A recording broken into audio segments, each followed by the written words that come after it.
بھائیو، اسلامی طور کے اوپر، شرعی طور کے اوپر کیا کرسمس منانا کسی مسلمان کے لیے، یا کرسمس کی گریٹنگ کرنا، یا کفار کے تہواروں میں شمولیت اختیار کرنا، یا کفار کے تہوار میں جا کے کیکوں کا کاٹنا، اس کا اسلام میں کیا مقام ہے اور اس کی شریعت میں کیا اہمیت ہے، یہ بات سمجھنے کی ضرورت بھی ہے اور سمجھ کے آگے ابلاغ کرنے کی ضرورت بھی ہے، کیونکہ یہ ایک انتہائی خطرناک باب ہے۔ آپ کے سامنے بر صغیر پاک و ہند میں نہیں بلکہ پوری دنیا میں 25 دسمبر کو ایک تہوار منایا جاتا ہے جس کو آپ سب بھی جانتے ہیں اور ہم بھی جانتے ہیں۔ اس کو کیا کہا جاتا ہے؟ کرسمس۔ اور کرسمس کا جو تہوار ہے، اس کے حوالے سے بڑی افراط و تفرید پائی جاتی ہے۔ میرے بھائیو، یہ اکیڈیمک ایک بحث ہے، یہ عقیدے کا ایک مسئلہ ہے، یہ اسلام کے بنیادی اصولوں کا ایک مسئلہ ہے، اور جب مسئلہ کسی خاص فیلڈ سے متعلق ہو تو اسی کے ماہروں سے اس کے بارے میں رائے لینی چاہیے۔ ہمارے معاشرے کے اندر اس حوالے سے بڑی افراط و تفریط ہے، حتیٰ کہ بعض مذہبی جماعتوں کے اندر بھی آپ دیکھتے ہیں نیام میں لکھا جاتا ہے کرسمس پیکج، مسیحی بھائیوں کے لیے کرسمس کے تحفے، مسیحی بھائیوں کے لیے ان کی عید کے تحفے۔ میرے بھائیوں، اسلامی طور کے اوپر، شرعی طور کے اوپر کیا کرسمس منانا کسی مسلمان کے لیے، یا کرسمس کی گریٹنگ کرنا، یا کفار کے تہواروں میں شمولیت اختیار کرنا، یا کفار کے تہوار میں جا کے کیکوں کا کاٹنا، اس کا اسلام میں کیا مقام ہے اور اس کی شریعت میں کیا اہمیت ہے، یہ بات سمجھنے کی ضرورت بھی ہے اور سمجھ کے آگے ابلاغ کرنے کی ضرورت بھی ہے، کیونکہ یہ ایک انتہائی خطرناک باب ہے جس میں مسلمان، عام سادہ لوگ مسلمان کہتے ہیں جی عیسائیوں کو ان کی عید کے اوپر وش کرنے میں کیا حرج ہے، مولویوں کو کیا مسئلہ ہے، ہمیں کوئی مسئلہ نہیں ہے، ہم وہ چیز پہنچانے کے پابند ہیں جو اللہ نے کہی ہے اور جو رسول اللہ صلی اللہ علیہ وسلم نے کہی ہے۔ رسول اللہ صلی اللہ علیہ وسلم نے کفار کی مذہبی رسومات اور عبادات کے حوالے سے ایک کلیہ بیان کیا، حتیٰ کہ میں نے تو آپ کو پہلے سیرت کے باب میں یہ مفصل آپ کے سامنے ذکر کیا تھا۔ رسول اللہ صلی اللہ علیہ وسلم عام عادتوں میں بھی مشرکین کی مکہ میں اور یہودیوں اور عیسائیوں کی مدینہ میں مخالفت کرتے رہے۔ کجا عبادت کے معاملات ہوں، جو عید ہوتی ہے وہ عبادت کا معاملہ ہوتا ہے، دنیاوی معاملات کا معاملہ نہیں ہوتا۔ عیسائی وہ پہلے ہیں یونانیوں کے بعد، یونانیوں نے تو اپنے گوڈز دیوی دیوتاؤں کی برتھ ڈے منائی تھی، لیکن عیسائی پہلے ہیں جنہوں نے اپنے نبی کی سالگرہ کو یوم عید قرار دیا تھا، اور کس عقیدے کے اوپر قرار دیا تھا کہ اللہ کے ہاں معاذ اللہ ثم معاذ اللہ عیسیٰ پیدا ہوئے تھے، عیسیٰ اللہ کے بیٹے ہیں اور اللہ کے ہاں پیدا ہوئے، تو ہم ایک دوسرے کو اس خوشی کے موقع کے اوپر ہیپی کرسمس کہتے ہیں۔ یہ کسی مولوی کا جواب نہیں ہے، یہ اللہ رب العزت نے سورہ مریم میں اور قرآن کی دیگر سورتوں میں خود جواب دیا ہے۔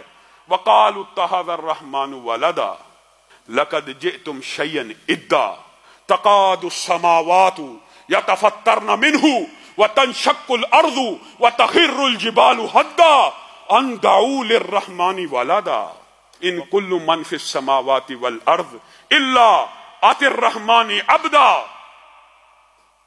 اور یہ کہتے ہیں کہ رحمان نے بیٹا پکڑا، لقد جئتم شیئا ادا، یہ تم نے کائنات کی سب سے جھوٹی بات کہی۔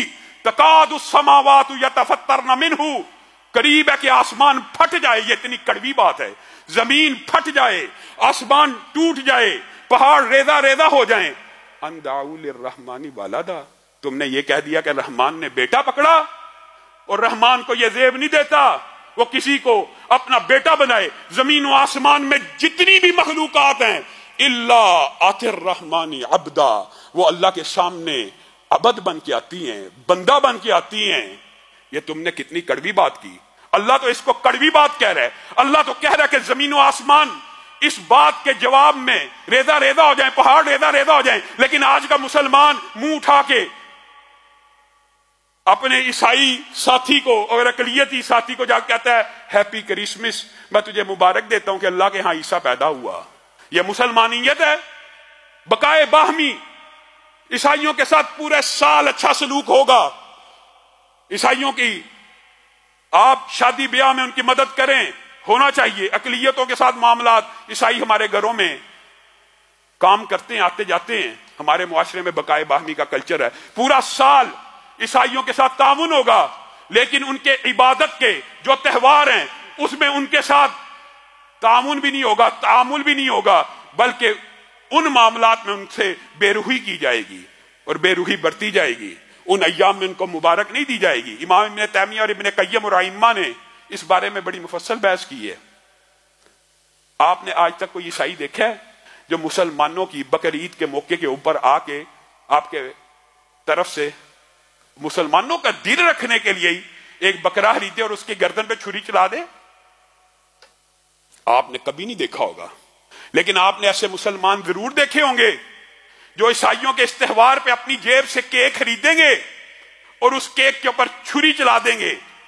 بڑے بڑے ائمہ نے یہ کہا یہ کیک کی بات ہے، اگر ان کے عبادت کے، یہ عبادت کے تہوار ہیں، یہ ان کے عبادت کے تہوار ہیں، ان کی شریعت کے تہوار ہیں، ان کے مذہب کے تہوار ہیں۔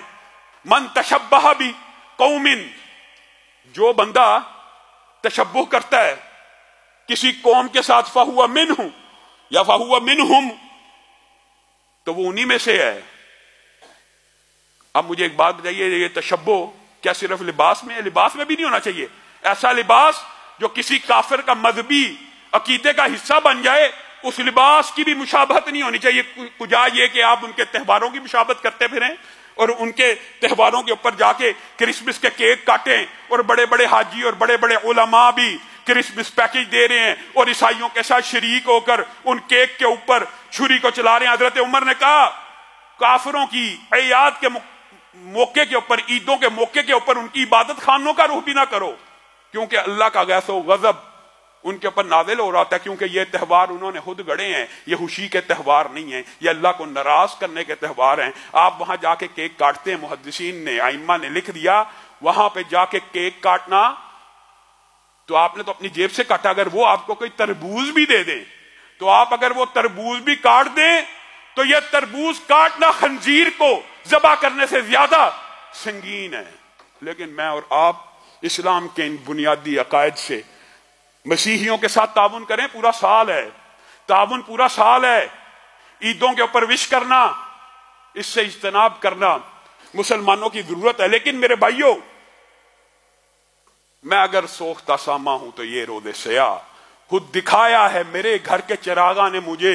اللہ تعالیٰ نے قل هو اللہ احد اللہ الصمد لم یلد ولم یولد کے بارے میں تو کہہ دیا کہ میرا کوئی بیٹا نہیں، اور نہ اللہ کو ضرورت ہے کہ کوئی بیٹا بنائے۔ اللہ کے سامنے ہر کوئی بندہ آپ کے سامنے آیتیں رکھی ہیں، لیکن ہم میں سے بعض مسلمان کم علمی کی بنیاد کے اوپر، محبت کی بنیاد کے اوپر، بیٹا تو دور کی بات ہے، اپنے نبی کو اللہ ہی کا جز بنا دیتے ہیں، معاذ اللہ۔ یہ بھی دکھ کی بات ہے کہ نہیں؟ نور من نور اللہ، نور بشر کی بحث میں آگے بڑھتے بڑھتے اس مقام پہ پہنچے کہ نور تو بشر سے افضل نہیں ہے، تو یہ عقیدہ بنا لیا ہاں ایک نور بشر سے افضل ہے۔ نور بشر سے افضل نہیں ہے، کیونکہ ساری نورانی مخلوقات کو آدم کے سامنے جھکنے کا حکم ہوا تھا۔ آدم اشرف المخلوقات ہے، لقد خلقنا الانسان فی احسن تقویم، سب جانتے ہیں اشرف المخلوقات انسان ہے۔ نور آدم سے افضل نہیں ہے، ایک نور افضل تھا، انہوں نے کہا اب کوئی بات نہیں بنتی تو نور من نور اللہ کہہ دیتے ہیں، نبی کریم صلی اللہ علیہ وسلم کو اللہ ہی کا نور بنا دیتے ہیں۔ عیسائیوں نے تو ابن اللہ کہا اور اللہ تعالیٰ نے ان کے اوپر لعنتیں بھیجی اور کہا آسمان پھٹ جائے، زمین پھٹ جائے، پہاڑ ریزہ ریزہ ہو جائیں۔ اتنی گندی بات، اتنی بری بات، رب کو گالیاں دیتے ہو۔ اگر رب کا بیٹا کہنا رب کو گالی ہے تو ربی کا حصہ بنا دینا کیسا ہے؟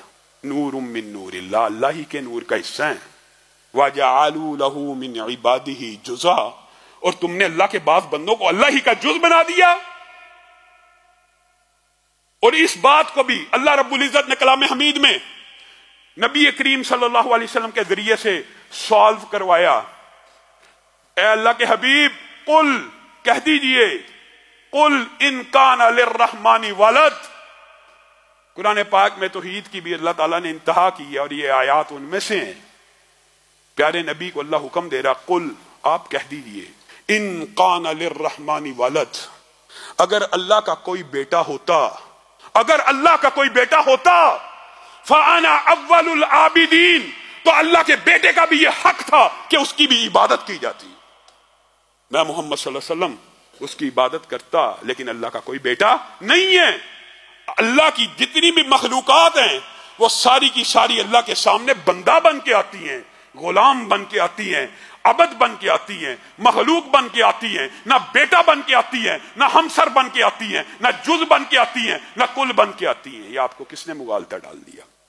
اللہ ہی کا حصہ بنا لیا، اللہ ہی کا جز بنا لیا، اللہ ہی کو مخلوقات میں مان لیا، اللہ ہی کو ہر جگہ کے اندر مان لیا۔ اللہ مخلوق سے جدا ہے، اللہ ہے، اللہ خالق ہے، باقی ہر چیز مخلوق ہے۔ ہاں، مخلوقات میں ہمارا عقیدہ یہ ہے کہ کائنات میں مخلوقات میں سے افضل بشر ہیں، اور بشروں میں سے بھی اور تمام مخلوقات میں سے بھی سب سے افضل اگر کوئی ہیں تو آمینہ کے لال ہیں۔ یہ عقیدہ ہے۔ بعد از خدا بزرگ تو ہی قصہ مختصر ختم بات۔ اللہ خالق ہے، باقی ہر چیز مخلوق ہے، اور مخلوقات میں سے سب سے افضل نبی مکرم ہے، لیکن نبی مکرم بھی اللہ کی ذات کا حصہ نہیں ہے، نبی بھی اللہ کی اولاد نہیں ہوتے، نبی بھی اللہ کا جز نہیں ہوتے، نبی بھی اللہ کے بندے ہی ہوتے ہیں۔ وہ بھی لوگوں کو یہ تعلیم اور تبلیغ کرنے آتے ہیں کہ لوگوں کی عبادت سے نکل کر ایک اللہ کی عبادت کی طرف آ جاؤ۔ میرے بھائیوں، یہ کرسمس کا فلسفہ، یہ عیسائی تہواروں کا فلسفہ، یہ کفار کے تہواروں کا فلسفہ، ہولی ہو، پتہ نہیں کیسے کیسے ہیلوئین، کیسے کیسے تہوار مسلمان یعنی تشبہ کر رہے ہیں۔ یعنی رسول اللہ صلی اللہ علیہ وسلم کی حدیث ان کی نظر میں کوئی اہمیت نہیں رکھتی۔ اور آخری بات کر کے میں اپنی بات کو ختم کروں گا۔ میرے بھائیوں، جیسے اسلام کے اندر آپ کو بتلایا امر بالمعروف ہے، صرف اسلام امر بالمعروف کا نام نہیں ہے، نہی عن المنکر کا نام بھی ہے۔ اور نہی عن المنکر کی حدیث من رأى منکم والی سب نے سنی ہوگی، سب کو یاد ہے۔ من رأى منکم منکرا والی حدیث سب نے سنی ہے۔ جو کوئی تم میں سے منکر دیکھے کوشش کرے ہاتھ سے روکے، نہیں استطاعت رکھتا زبان سے روکے۔ یہ حدیث سب کو آتی ہے۔ اس حدیث کے آ جانے کے بعد پوری امت کی یہ ذمہ داری ہے، جو حقیقی منکر ہے، جو حقیقی گناہ ہے آپ کے، لیکن یہ بات بھی سمجھنے کی ضرورت ہے، اکیڈیمک بحث ہے کہ منکر وہی ہے جس کو قانون اور اسلام اور شریعت منکر کہے۔ منکر وہ نہیں ہے جس کو بندہ گھر بیٹھے سوچے یہ منکر ہے تو وہ منکر ہے، نہیں۔ لیکن اگر کوئی دیکھتا ہے تو اس کے اوپر یہ ذمہ داری ہے۔ آپ دیکھ رہے ہیں کہ ڈاکو ایک بچے کو یا عورت کو لوٹ رہا ہے، آپ میں استطاعت ہے، سخت ہے، آپ اس کو روک دیجئے، اپنے ہاتھ سے پکڑ لیجئے۔ شریعت کا یہ اصول ہے، یہ شریعت کا ضابطہ ہے، اس کو پکڑ لیجئے۔ ہاں نہیں پکڑ سکتے، کمزور ہیں، تو چیخو پکار کر دیجئے، پکڑو اس کو، یہ ظلم کر رہا ہے، آواز اٹھائیے۔ اگر اتنی بھی سخت نہیں، اپنی جان کا خطرہ تو دل سے تو برا جانیے۔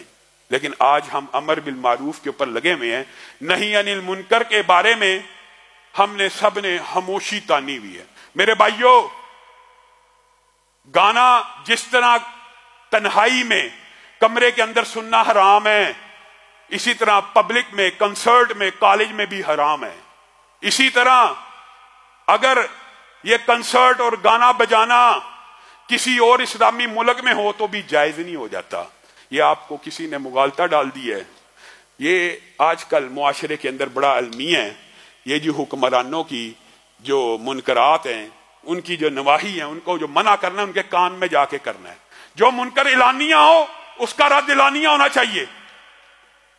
اور دکھ اور افسوس کی بات ہے، جس طرح کمرے میں گانا گانا بھی حرام ہے، ناچ گانا منع ہے، مسجد میں بھی منع ہے، لیکن ایمانداری سے بتلائیے مسجد میں گانا گانے کی سنگینی زیادہ ہے، مسجد میں ڈانس کرنے کی سنگینی زیادہ کہ گھر کے کمرے میں؟ مسجد میں زیادہ ہے نا۔ اسی طرح وہ وطن جس کو اسلام کے نام پہ حاصل کیا گیا، وہاں کعبہ کی بیٹی و بادشاہی مسجد کے میناروں کے نیچے اگر حوا کی بیٹی کو سرے عام بیچا جا رہا ہوگا لائسنسوں کی آڑ میں، تو یہ زیادہ سنگین اور کبھی جرم ہے، کجا کسی کافر ملک میں ہو۔ اسی طرح وہ ریاستیں جو محبت وحی ہیں، جہاں مکہ اور مدینہ ہے، وہاں پہ اگر اس طرح کے کام ہوں، کنسرٹ، ناچ گانا، گانا بجانا، اس کے اوپر خاموش رہنا اور اس کو منکر نہ سمجھنا، یا اس کی نہیں نہ کرنا، یا اس کا رد نہ کرنا، یا اس کو برا نہ جاننا، یہ بھی سنگین ہے میرے بھائیوں. پاکستان میں اور اس ریاست میں گانا بجانا دیگر ریاستوں سے زیادہ سنگین ہے، کیونکہ یہ ریاست اسلام کے نام پر بنی اور وہاں پہ مکہ اور مدینہ موجود ہے، وہاں پہ زیادہ سنگین ہے. اللہ رب العزت جو کہا گیا